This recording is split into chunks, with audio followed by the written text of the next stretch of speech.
This 6-year-old homeless girl showed up sleeping in the bed of a millionaire's deceased daughter. He got a shock. But what shocked him even more was when he discovered the truth behind this girl. Comment what you think will happen. Your opinion is very important, and subscribe to my channel to support my work. Your help is very important. Thunder rattled the huge windows of the mansion on the outskirts of Birmingham, Alabama, as Theodore Ted Alvarez, 58, entered his property after another grueling business trip. The real estate mogul was known in the region for his coldness and determination, characteristics that had helped him build a veritable empire over 3 decades. Walter, his faithful butler of 65 years, awaited him at the door with a worried expression that immediately alerted Ted. "Mr. Alvarez, something happened during your absence." Before Walter could finish, Ted was already climbing the marble stairs towards the 2nd floor, as if his instinct guided him. His footsteps echoed through the empty hallways until, as he passed the room that had remained untouched for 2 years, he noticed the door ajar. Olivia's room. Ted felt his heart clench, as it did every time he passed that door. It had been exactly 2 years since his daughter had passed away due to a rare disease, leaving a void that nothing seemed capable of filling. As he pushed the door open, the scene he found made his blood run cold. A little girl, no more than 6 years old, was sleeping soundly in Olivia's bed. Her clothes were dirty and worn, her tiny body looked fragile, but her face emanated a peace that had not inhabited that room for a long time. "Walter!" Ted called out, his voice thundering louder than the storm outside. "Who allowed this girl to enter here? How did she get to this room?" Martha, the housekeeper of 60 years who had served the family for 25 years, approached cautiously. "Sir, we found her during the storm, soaked and shivering with cold. She said she got separated from her mother." "And you brought her to my daughter's room?" Ted's indignation was palpable, but something prevented him from yelling. Perhaps it was the way the girl held against her chest one of Olivia's picture frames, or how her dark hair spread over the pillow reminded him so much of his daughter. The little girl began to stir, bothered by the voices. Her eyes opened slowly, revealing a frightened but determined look. "Sorry, mister," she said in a trembling voice. "I saw the picture of the girl smiling, and I thought it would be safe here." Ted felt his legs weaken. Her voice, so sweet and yet so strong, seemed to echo memories that he struggled to keep buried. "What's your name?" he asked, his voice softer now. "Lily," the girl replied, sitting up in bed. "I came with my mom Irene to the big city because my heart is sick, but we ran out of money, and I got lost from her." Martha approached with a glass of warm milk, but before she could hand it over, Lily said something that made everyone freeze. "I can't drink regular milk, I'm allergic."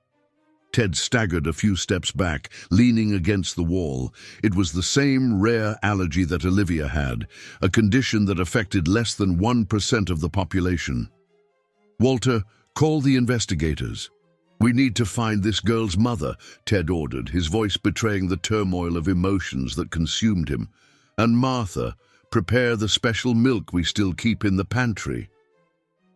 As the storm continued outside, Ted watched Lily sip the special milk, the same one he used to buy for Olivia. The girl seemed so at ease in that room, as if some higher power had guided her there. On the other side of the city, in a much humbler area, a woman walked desperately through the muddy streets, asking everyone she met if they had seen a 6-year-old girl. Irene, 32, felt her world crumble with each minute without news of her daughter. "Ma'am, you need to rest a little," insisted Sam, a street vendor of 45 who, moved by her despair, was helping her in the search. "Otherwise, you'll get sick." "I can't stop, Sam," Irene replied, her voice choked with emotion. "My daughter needs her heart medicine. What if she has a crisis? What if—" Her words were interrupted when her legs gave way and she fell to her knees on the wet sidewalk. Sam rushed to support her, shouting for help when he saw that she had lost consciousness. Back at the mansion, while Lily finally slept peacefully, Ted walked restlessly in his office. Why did that girl affect him so much? Why couldn't he just call the authorities and resolve the situation as he normally would? The phone rang, startling him. It was the private investigator he had hired to locate Lily's mother. His words made Ted pale. "Mr. Alvarez, you need to know something about this girl and her mother. Do you remember an employee named Irene Miller?" Ted dropped the phone, his hands shaking, as fragments of memory invaded his mind. Irene Miller, that name transported him 7 years back to a time when his mansion was not so silent and cold. "Sir," continued the investigator through the phone that was now on the floor, his voice muffled. "Ms. Miller worked in your house for 3 years until she was fired by your late wife, Constance, under accusation of theft." Ted closed his eyes, remembering how Irene used to organize book clubs for Olivia on Sunday afternoons, how she and Ted talked for hours about literature, exchanging book recommendations and discussing classic novels. "That's impossible," Ted murmured, picking up the phone. "Irene would never steal anything. I was traveling when it happened. Constance said she had proof." At the municipal hospital, Sam held Irene's hand, who remained unconscious. The doctors had diagnosed a severe case of physical and emotional exhaustion, aggravated by years of deprivation and worry. "Please wake up," Sam whispered. "Your daughter needs you." He had met Irene only 2 days ago when he saw her crying in front of his fruit stand. Something in the dignity with which she faced her despair moved him deeply. In the Alvarez mansion, Martha watched Lily sleep while organizing old photographs she kept in secret. In one of them, Irene appeared smiling next to Olivia, both holding storybooks of American folklore. "You also didn't believe she had stolen, did you?" asked Walter, entering the room silently. "Never," replied Martha, running her fingers over the photograph.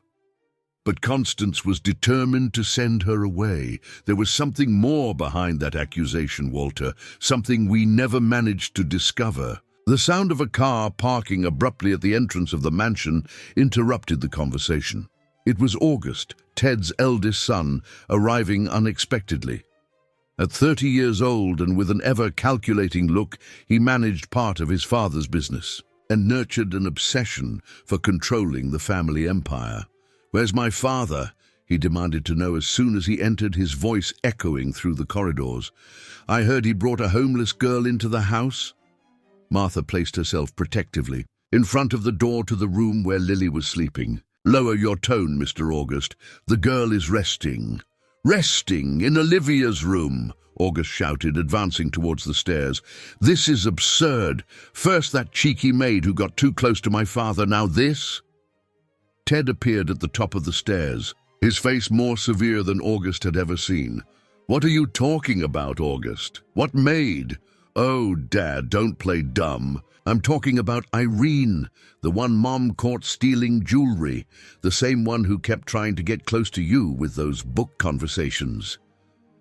At that moment, Lily appeared at the door of the room, her eyes wide upon hearing her mother's name. "Do you know my mom?" The silence that followed was deafening. August paled, recognizing in the girl traits that disturbed him deeply. Ted descended the stairs slowly, his eyes fixed on his son.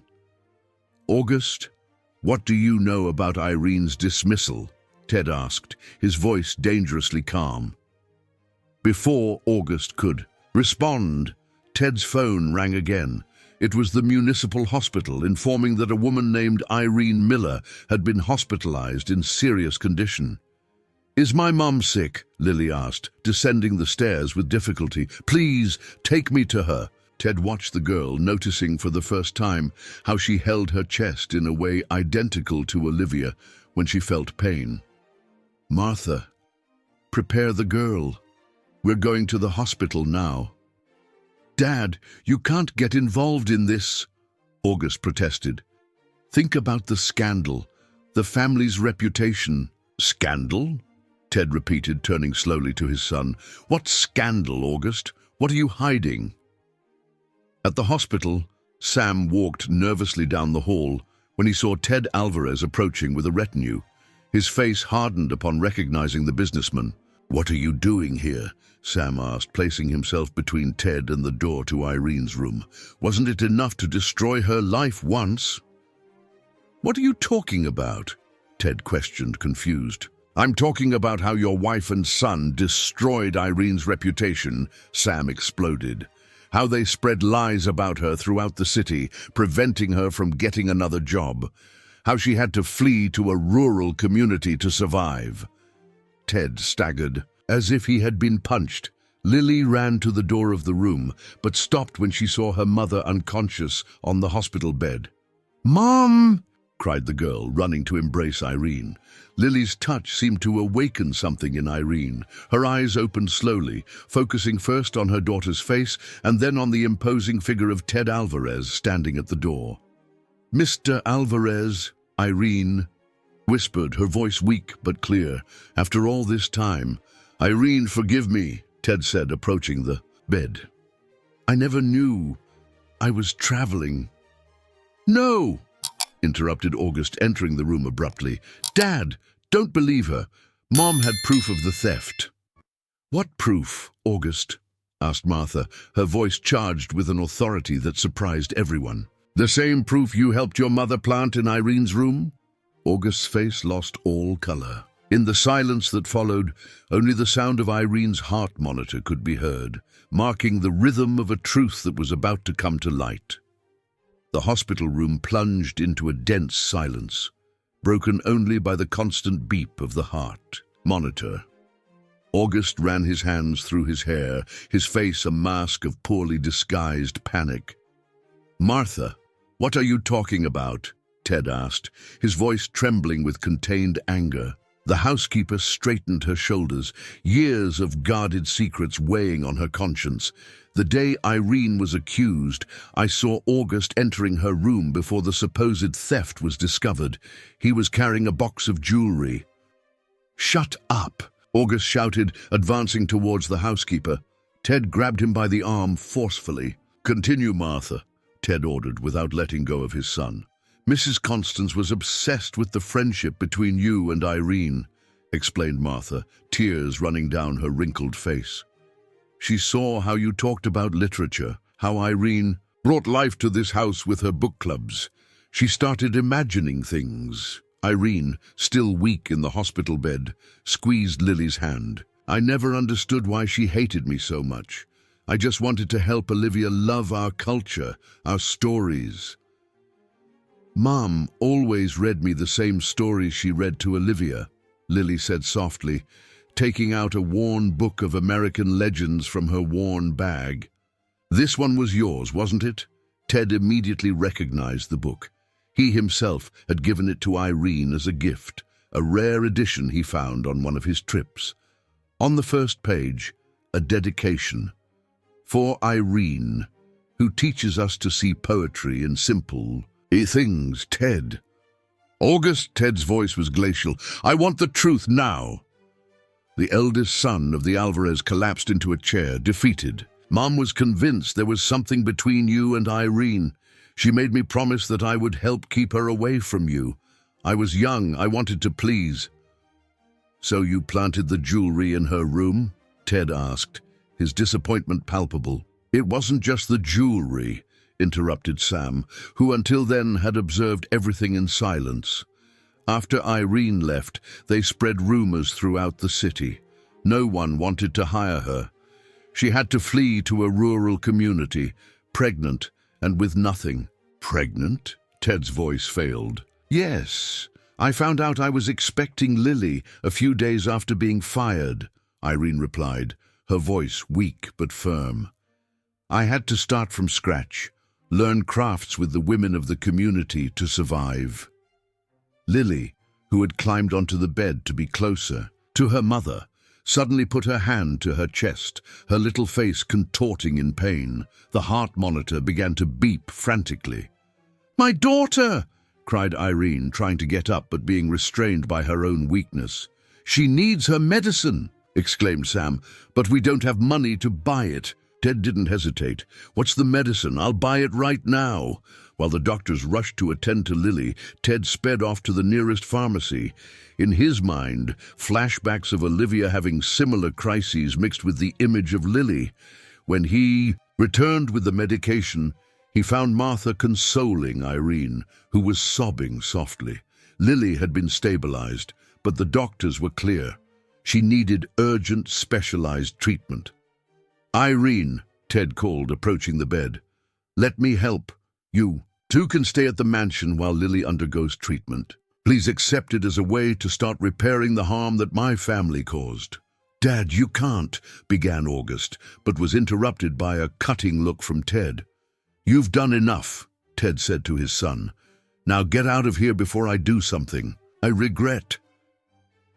After August left dejectedly, Ted turned to Irene. "Please, let me try to make things right." Irene looked at her daughter, who was now sleeping serenely after taking her medicine. "It's not that simple, Mr. Alvarez. There are many wounds." "I know," he replied softly, "but look at Lily. She found her way back to my house as if guided by destiny. Maybe it's time to let the past teach us, not destroy us." That same night, while Irene and Lily were being installed in one of the guest rooms of the mansion, Martha made tea to calm everyone's nerves. The storm that was still raging outside seemed to mirror the emotional turmoil inside the house. "There's something you need to see," Martha said, disappearing for a few minutes and returning with an old box. "I've kept this all these years, waiting for the right moment." Inside the box were dozens of letters, all written by Constance in the last months before her passing. Ted took one of them with trembling hands and began to read aloud. "My dearest Ted, when you read this letter, I will no longer be here. Remorse consumes me every day for what I did to Irene. There was nothing between you beyond a pure friendship, based on a love for literature and culture. But my insecurity and jealousy turned everything into something dirty. August helped me because I manipulated him, using his son's love. I ask you to forgive him and try to understand that the fault was mine." Ted couldn't continue reading, his voice choked with emotion. Irene, who had heard everything from the door, approached silently. "I forgave her a long time ago," she said softly. "Resentment only hurts ourselves." At that moment, a sharp scream cut through the air. It was Lily, having a nightmare in her new room. Everyone rushed to help her. "It's okay, my love," Irene whispered, hugging her daughter. "Mommy's here." Ted watched the scene, his mind a whirlwind of emotions. How hadn't he realized what was happening in his own house?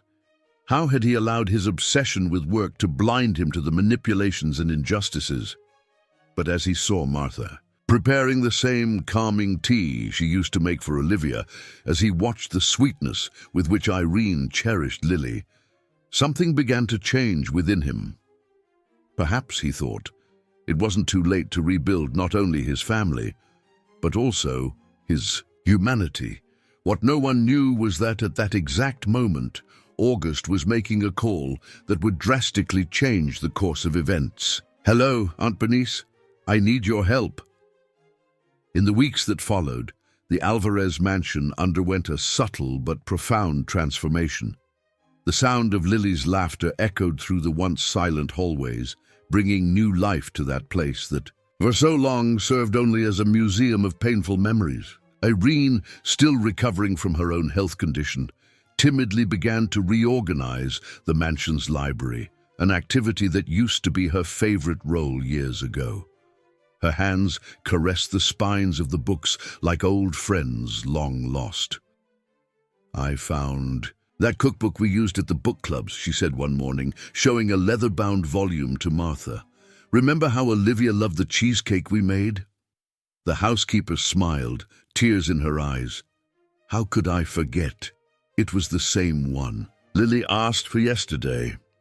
The coincidences between Lily and Olivia never ceased to surprise everyone. In addition to the same rare food allergy, the girl demonstrated a natural passion for art and literature that was very reminiscent of the former resident of that house. Ted observed these similarities with a mixture of fascination and apprehension. One afternoon, he found Lily in Olivia's old painting studio, a room that had remained locked for 2 years. "How did you get in here?" he asked, surprised. Lily, who was absorbed in drawing something in an old notebook, looked up. "The door was open, mister. Sorry, shouldn't I be here?" Ted approached slowly.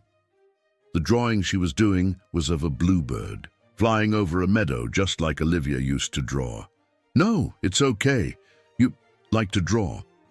"Mom says I was born with a pencil in my hand," Lily replied, smiling.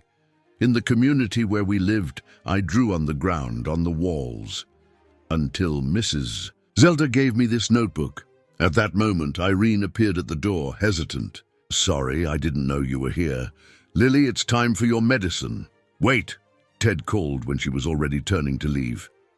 "Irene, I think it's time to reopen this studio. Lily has talent." The shy smile that Irene offered in response warmed something inside Ted that he thought had been dead for a long time. But the moment was interrupted by the sound of elegant heels in the hallway. "What a touching scene!" An ironic voice cut through the air, the powerful Ted Alvarez finally softening his heart. At the door was Bernice Montenegro, 55, a former partner of Constance and a well-known figure in local high society. Her calculated smile didn't reach her cold eyes.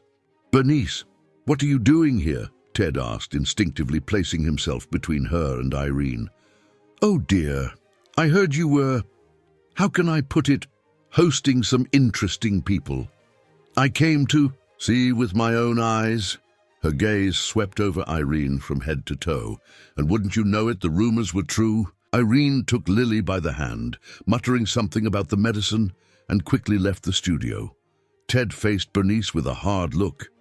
"If you came here to cause trouble—" "Trouble," Bernice interrupted with an artificial laugh. "Imagine, dear, I just find it curious how quickly you welcome the woman your wife accused of theft, especially considering certain information I have." "What information?" Ted's voice was cutting. Bernice took an envelope from her designer bag. "Let's just say that Constance didn't act alone in that whole story. She had a confidant, someone who helped her organize that little setup."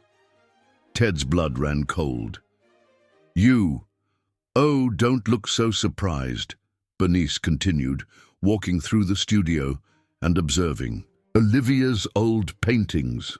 Constance was right to fear Irene, you know. All it took was seeing how you looked at her, how you lit up with those silly conversations about literature." "You don't know what you're talking about," Ted growled. "Don't I? Then perhaps the press would be interested to know how the great businessman Ted Alvarez is sheltering his former employee and a girl who—" Bernice stopped, smiling maliciously. "Well, let's save some revelations for later, shall we?" In the hallway, Irene held Lily close to her chest, listening to every word. Her mind went back to that time, remembering how Bernice was always around, fueling Constance's insecurities. "Mommy," Lily whispered, "why does that mean woman want to hurt us?" Before Irene could answer, Martha appeared silently at her side. "Come with me," the housekeeper whispered, guiding them to the kitchen. In the kitchen, while preparing a calming tea, Martha revealed, "Bernice has always been in love with Ted since before he married Constance. She never got over the rejection." In the studio, the confrontation continued. Bernice was now holding a set of documents. "I have here proof of some irregularities in the Alvarez family's business dealings. It would be a shame if this leaked to the press unless you consider adequate compensation." "How much?" Ted asked, his voice tired. $5 million, Bernice replied promptly. "And the guarantee that that woman and her daughter leave this house immediately." At that moment, a sound of breaking glass came from the hallway. Everyone turned to see Lily, who had dropped her glass of medicine. The girl was pale. her hands on her chest. "Lily!" cried Irene, running to her daughter. The scene that followed was chaotic. While Ted called an ambulance, Bernice watched everything with a subtle smile on her lips. But she didn't notice Martha discreetly activating the recorder on her cell phone, recording every word of threat she had uttered.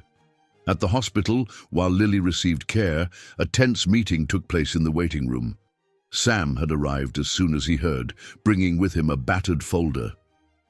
"Miss Montenegro," he called, his voice surprisingly firm. "Do you remember me?" Bernice frowned. "Should I?" "I was a gardener at the mansion at the time when you and Mrs. Constance framed Irene," he revealed.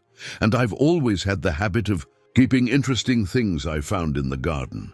Like these letters that you wrote to Mr. Ted, but never had the courage to deliver." Bernice's face lost all color. Ted took the letters, his eyes widening as he read. "So it was you," he said finally. "You convinced Constance that Irene was a threat. You helped plant the jewelry, and I can prove it," completed Sam, "because that night I was pruning the roses when I saw you entering through the back door with a box of jewelry." Bernice took a few steps back, her plan crumbling. "You have no proof." "Actually," interrupted Martha, raising her cell phone, "now we do." At that moment, a doctor appeared in the hallway.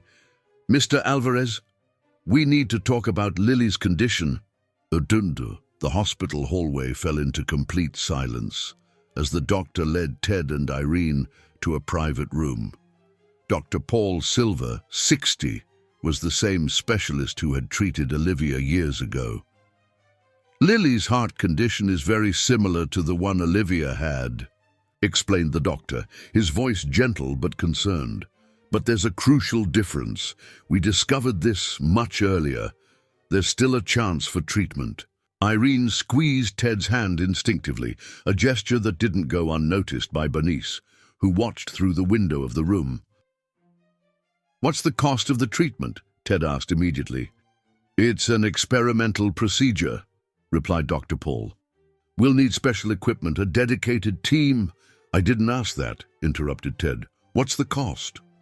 When the doctor mentioned the amount, Irene stifled a sob. It was more money than she would ever see in her entire life. But before she could say anything, Ted was already filling out a check. "Start the preparations immediately," he ordered. In the hallway, Bernice smiled maliciously. How touching. The powerful businessman spending a fortune to save the daughter of a former maid. "What will people say?" "People will say he has a heart," replied a firm voice behind her. It was August, who had just arrived at the hospital. Everyone turned, surprised. Ted's eldest son looked different. His normally arrogant face was marked by dark circles and worry. "Dad," he called, approaching Ted, "we need to talk about everything." Ted hesitated, looking at Irene, who nodded softly. "Go.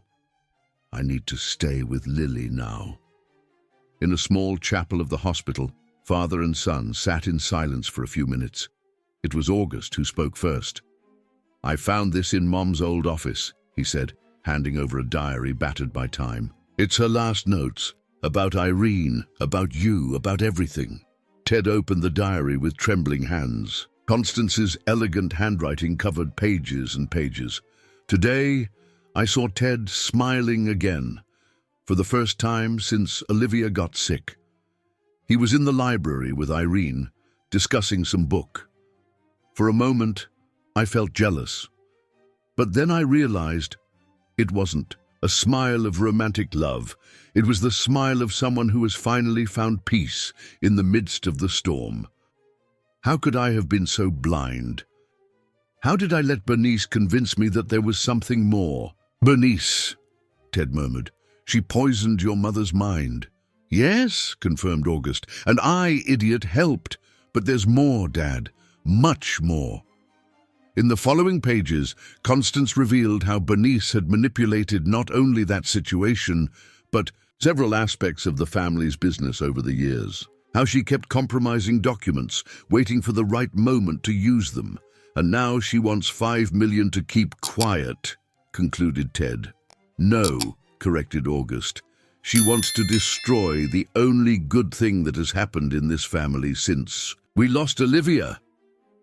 Suddenly, screams coming from the hallway interrupted the conversation. It was Martha, running in their direction. "Come quickly! Bernice, she's in Lily's room!" When they arrived at the room, they found an alarming scene. Bernice was holding an envelope of documents over Lily's bed, while Irene was trying to prevent her from speaking. "How lovely, all this dedication," Bernice scoffed. "But doesn't little Lily deserved to know the truth about her past, about how her mother had to flee the city, about how— Enough! Ted's voice thundered through the room. "Bernice, get out of here now." "Or what?" she challenged. "Are you going to stop me from telling how you and Irene—" "There's nothing to tell," interrupted a new voice.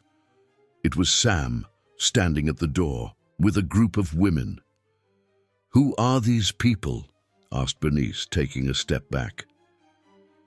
"These are the craftswomen from the rural community that welcomed Irene," explained Sam. "The same women you tried to bribe to lie about her 7 years ago." One of the women, Mrs. Zelda, 70, stepped forward. "Remember me, Mrs. Bernice? You offered me money to say that Irene had stolen materials from the cooperative, but I kept the check you gave me. You never know when the truth needs to come out, do you?" Bernice paled, but tried to maintain her composure.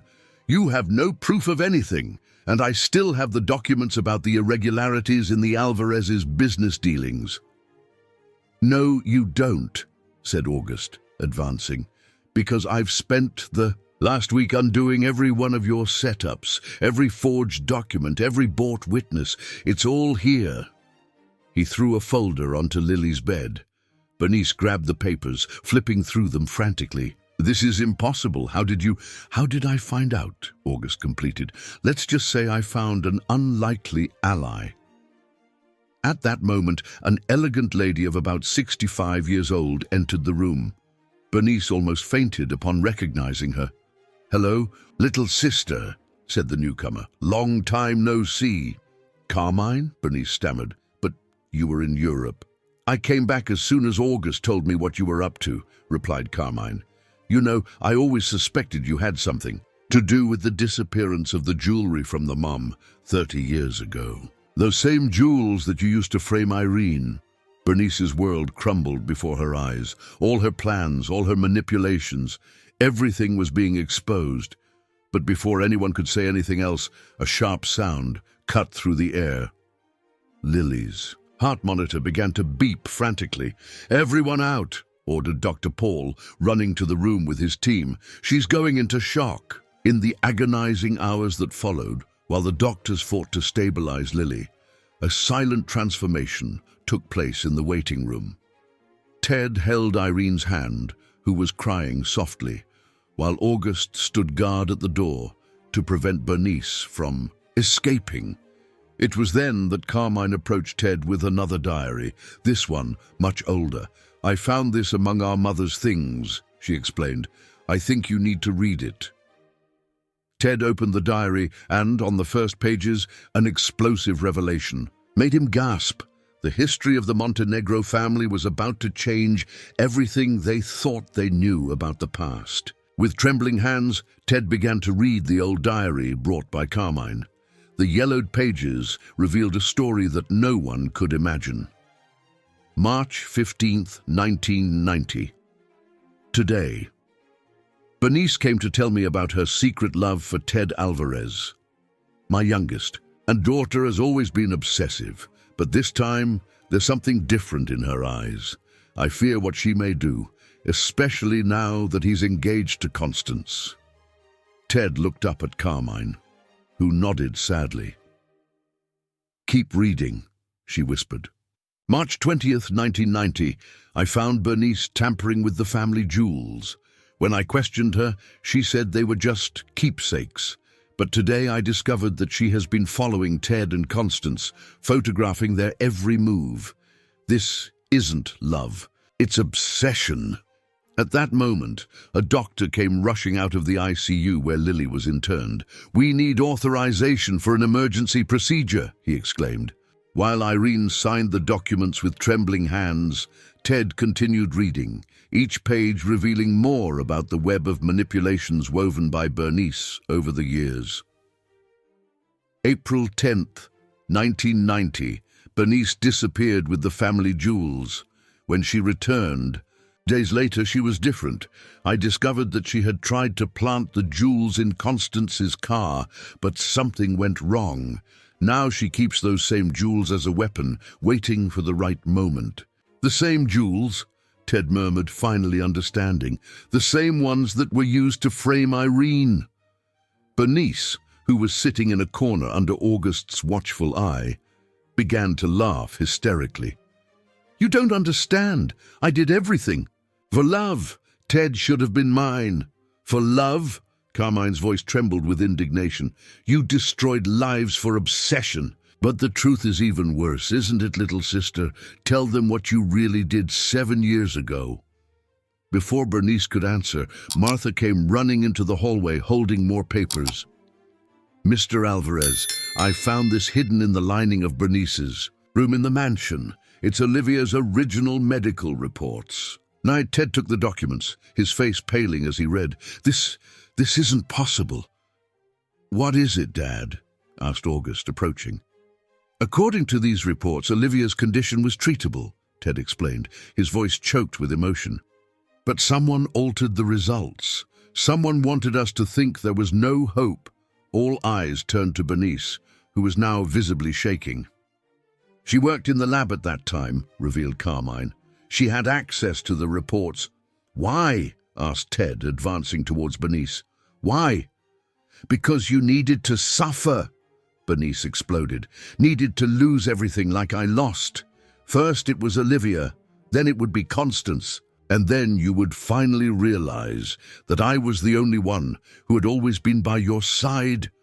The silence that followed was deafening, broken only by the distant sound of the ICU machines. "You?" Ted's voice failed. "You let my daughter—" He couldn't complete the sentence. "And then," continued Carmine, "when she saw Ted and Irene getting closer, she couldn't bear it. She manipulated Constance, planted the jewels." "Enough!" Bernice shouted, trying to escape, but August held her firmly. At that moment, Dr. Paul came out of the ICU, his face serious but with a slight smile. "Gentlemen, Lily is responding to treatment. It was close, but she's a fighter." Irene fell to her knees, crying with relief. Ted supported her, embracing her without caring who was watching. "There's one more thing," said the doctor. "Analyzing the family history you provided, we discovered something extraordinary. Lily's heart condition is exactly the same as Olivia had, and the treatment we're using now is the same that could have saved your daughter." Ted closed his eyes, letting the tears run freely. All the suffering, all the losses, and now through Lily, a ray of hope and redemption. "Dad," called August softly, "I think it's time to do what's right." In the weeks that followed, a lot changed. Bernice was removed from all the family businesses, and the documents found were handed over to the authorities. But more important than legal justice was the emotional justice that finally happened. Ted transformed the old meeting room of the mansion into a new art studio, where Lily, already recovered, spent hours painting alongside Irene. The once cold walls now exploded in colors and life. On an especially meaningful afternoon, while watching Lily paint another of her pictures, Ted made a decision that would forever change everyone's destiny. "Irene," he called softly, "I need to tell you something." They walked to the garden, where the roses that Sam tended were in full bloom. Ted took out of his pocket a small book of poetry, the same one he had given her years ago. "During all these years, I kept a secret," he began. "When you left, something in me broke. It wasn't romantic love. Not yet. It was the loss of someone who brought light to our lives, who made this house a home." Irene listened in silence, tears shining in her eyes. Now, after everything that happened, after seeing how you fought for Lily, how you never lost your kindness, despite all the suffering, I realize that that feeling has grown, transformed into something deeper. "Ted," Irene whispered. "I'm not asking for anything in return," he continued. "I just want you and Lily to stay, not as guests, not as a form of reparation, but as family, if you want to." At that moment, Lily appeared running in the garden, her hair flying in the wind. "Mom, Uncle Ted, come see, I finished the painting." The painting that Lily had painted showed a family, not a traditional family, but one made of broken pieces that came together in an even more beautiful way. In the center of the painting, a little bluebird flew free, finally healed. Irene looked at her daughter, at the man by her side, at the mansion that now overflowed with new life. 7 years of suffering had transformed into a story of redemption and new beginnings.